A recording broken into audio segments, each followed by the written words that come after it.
Shalom, selamat pagi. Hari ini Selasa 27 Mei 2025. Saya Pendeta Kartini STH mengajak kita untuk mendengarkan renungan harian sesuai dengan Almanak Gereja Kalimantan Evangelis yang terdapat di dalam 2 Tawarik pasal 15 ayat 1 hingga yang ke-15. Sebelum itu mari kita bersatu dalam doa. Selamat pagi Tuhan Yesus, terima kasih buat hari baru ini. Tuhan boleh bangunkan kami dengan kekuatan kesehatan yang baik. Dan saat ini Tuhan kami akan bersama-sama belajar dari kebenaran firman-Mu. Kami mohon Tuhan kuasa Roh-Mu yang kudus memampukan kami untuk mengerti, memahami apa yang menjadi maksud dan kehendak-Mu melalui kebenaran firman ini. Biarlah Roh-Mu yang kudus memimpin kami senantiasa. Nah, saat ini Tuhan, kami mohon urapan kuasa-Mu agar kebenaran firman ini boleh menjadi pedoman yang berharga bagi kami sekalian. Di dalam nama Tuhan Yesus kami berdoa. Amin. Saudaraku yang dikasih dalam Tuhan Yesus, ketika rumah yang menjadi tempat kediaman kita mengalami banyak kerusakan, kita yang tinggal diam di dalamnya pasti akan merasa sangat tidak nyaman dan juga menderita. Tetapi saat rumah itu telah diperbaiki dan diperbaharui, pasti akan ada rasa berbeda seperti rasa nyaman, aman, damai, dan juga tentram. Karena rumah itu tidak akan bocor pada saat hujan dan kita terlindungi dari teriknya matahari ketika kita berada di dalamnya.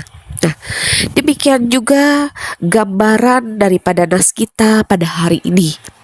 Penderitaan dan juga rasa tidak nyaman yang dialami oleh seluruh bangsa Yehuda di bawah pimpinan Raja Asa pada saat itu adalah akibat dari penyembahan berhala dan ketidaktaatan yang mereka lakukan pada saat itu.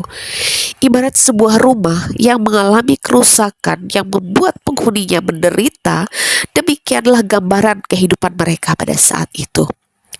Karena itulah saat Nabi Azaria bin Oded menyampaikan pesan Tuhan agar bangsa ini mau membaharui diri dengan kembali mencari Tuhan dan meninggalkan penyembahan berhala serta mempersembahkan kurban bagi Tuhan dan berkomitmen untuk mengikuti hukum-hukum Tuhan. Maka pada saat itu Raja Asa dengan didorong oleh perkataan Nabi Azaria bin Oded melakukan perjanjian dengan Tuhan untuk mencari Dia dengan segenap hati mereka. Ia dan juga bangsanya yang dipimpinnya pada saat itu mengikrarkan janji untuk tidak lagi menyembah berhala dan untuk mengikuti hukum-hukum Tuhan. Dengan pembongkaran dan penghancuran tempat-tempat penyembahan dan juga berhala yang mereka sembah pada saat itu. Mereka kemudian memperbaiki bait suci untuk beribadah kepada Allah.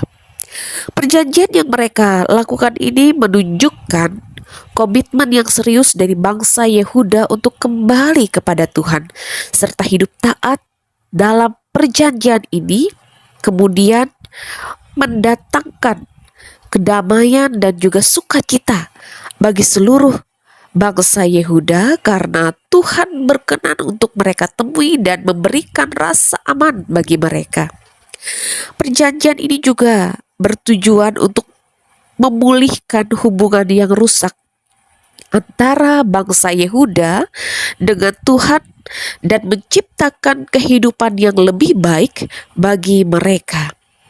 Nah, saudaraku yang dikasihi dalam Tuhan Yesus, lalu apa pembelajaran bagi kita saat ini melalui kebenaran firman Tuhan?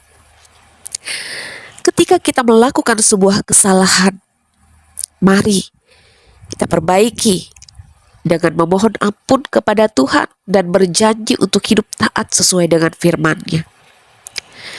Dan ketika firman itu disampaikan bagi kita, janganlah mengeraskan hati untuk tetap hidup jauh daripada Tuhan, karena hasilnya tidak akan baik. Tetapi dengarkanlah suaranya, lakukan apa yang Tuhan mau, maka janjinya untuk menjaga dan memelihara kehidupan kita akan dapat kita rasakan.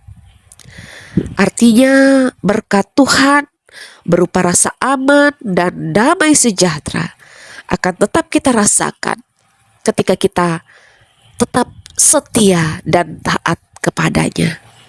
Tuhan Yesus memberkati kita dan kebenaran firman-Nya. Amin. Mari kita berdoa. Terima kasih Tuhan Yesus buat hari ini atas firman-Mu. Mampukan kami tidak hanya mendengar tapi juga melakukan dalam kehidupan kami. Dan saat ini kami berdoa untuk jemaat-Mu yang berada di wilayah Gereja Sang Pamarto Rei 5. Tuhan berkati kehidupan mereka semua. Tugas, pekerjaan, kehidupan keluarga rumah tangga mereka, dan hari-hari hidup yang mereka jalani. Biarlah selalu dalam iringan berkat penyertaan-Mu Tuhan, sehingga ada rasa damai, sukacita yang mereka rasakan setiap saat dan setiap waktu. Karena mereka boleh tetap setia dan percaya hanya kepada-Mu. Dan bagi hamba-hamba Tuhan yang Tuhan percayakan untuk melayani di sana, Tuhan juga berkati. Mampukanlah setiap pribadi yang Tuhan percayakan untuk melayani boleh melayani dengan penuh sukacita dan ketulusan hati untuk kemuliaan nama Tuhan. Terima kasih Tuhan Yesus. Ini doa dan harapan kami. Hari ini, sepanjang hari ini, kami mau serahkan kehidupan kami hanya ke dalam pimpinan dan penyertaan-Mu saja. Di dalam nama Tuhan Yesus Juru Selamat kami yang sudah mengajarkan kami berdoa, Bapa kami. Bapa kami yang di sorga, dikuduskanlah nama-Mu, datanglah kerajaan-Mu, jadilah kehendak-Mu di bumi seperti di sorga. Berikanlah kami pada hari ini makanan kami yang secukupnya, dan ampunilah kami akan kesalahan kami, seperti kami juga mengampuni orang yang bersalah kepada kami. Jangan bawa kami ke dalam pencobaan, tapi lepaskanlah kami daripada yang jahat. Karena Kau yang punya kerajaan dan kuasa dan kemuliaan sampai selama-lamanya. Amin.